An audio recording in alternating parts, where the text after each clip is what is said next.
สวัสดีครับย่ายผมชื่อปอนเกิดอยู่อำเภอโพนพิสัยจังหวัดหนองคายเป็นเด็กน้อยอีสานคือกันเลยผมเรียนจบปริญญาตรีอยู่จังหวัดกาฬสินธุ์ขับรถผ่านอำเภอสมเด็จจังหวัดกาฬสินธุ์ดูผมในฐานะที่เป็นเด็กน้อยอีสานกำพร้าพ่อแม่คือพ่อแม่ตาย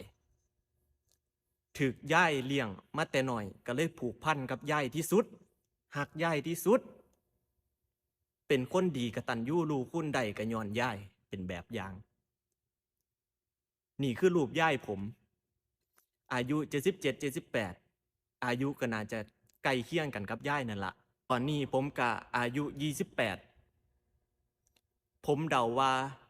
รุ่นหลานย่ายก็คงอายุ26 27ใกล้เคียงกันกับผมนี่ละมีหลายๆอย่างที่ผมรู้สึกว่าชีวิตผมคล้ายๆกันกับน้อง แต่ว่ามีอยู่อย่างหนึ่งที่หลานย่ายแม่งโคตรเก่งเลย คือเรียนจบปุ๊บหลานย่ายท่องเที่ยวรอบโลกแม่งเฮ็ดได้จังใดย่ายโคตรเก่งเลยหลานย่ายแบกเป้ใบเดียวเที่ยวรอบโลกป๊าด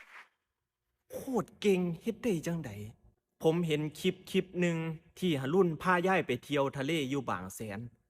ผมเห็นแล้วป๊าดเด็กหน่อยผู้นี้มันคือเก่งแต่ว่ามันเฮ็ดได้จังใดวะ ผมก็เลยเกิดความฝันป่ะสักมือหนึ่งคอยจะต้องซื้อรถพาย่ายเที่ยวทะเลเหมือนน้องรุ่นให้ได้ผมก็เลยมาเฮ็ดงานอยู่ประเทศเกาหลีเพื่อเก็บเงินซื้อรถพาย่ายไปเที่ยวโดยมีรุ่นเป็นแบบอย่างผมอยากเฮ็ดให้ได้คือจังน้องรุ่นย่ายเบิ่งเอาติล่ะว่าหลานย่ายนี่โคตรเก่งโคตรสุดยอด เป็นนักท่องเที่ยวนักเดินทางที่ดีที่สุดบ่เคยสร้างความเดือดร้อนเสื่อมเสียให้แก่ประเทศชาติไทยเลยถ้ารุ่นไปเที่ยวแล้วโกงนักท่องเที่ยวคนอื่นมีบ่มีไปเที่ยวแล้วทะเลาะวิวาทชกต่อยกับนักท่องเที่ยวคนอื่นบ่มีถ้ารุ่นไปเที่ยวต่างประเทศกินเหล้าเมายาออกข่าวเสื่อมเสียมีบ่มีหลานยายมันโคตรเก่งเลยย่ายเลี้ยงหลานได้แบบเก่งที่สุด ผมยอมรับเลย ผมในฐานะที่เป็นเด็กน้อยอีสานอยู่ไกลบ้านก็บ่รู้ว่าสิจากโลกนี้ไปมือใดคือกัน ผมขึ้นฮอดย่ายแห้งๆนอนไห้หลายมือแล้ว เพราะว่าขึ้นฮอดบ้านขึ้นฮอดย่ายกูต้องมาไกลบ้านขนาดนี้บ่เพื่อที่สิเฮ็ดความฝัน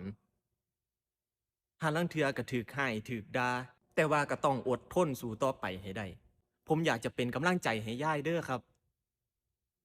ขอเป็นตัวแทนหากรุ่นยังอยู่ตรงนี้อยู่เขาก็คงอยากจะให้ย่ายเข้มแข็งคือกันย่ายต้องสู้ต่อไปขอให้ย่ายรักษาสุขภาพ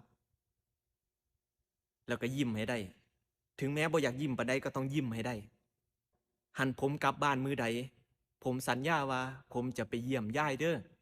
ขอบคุณครับย่าย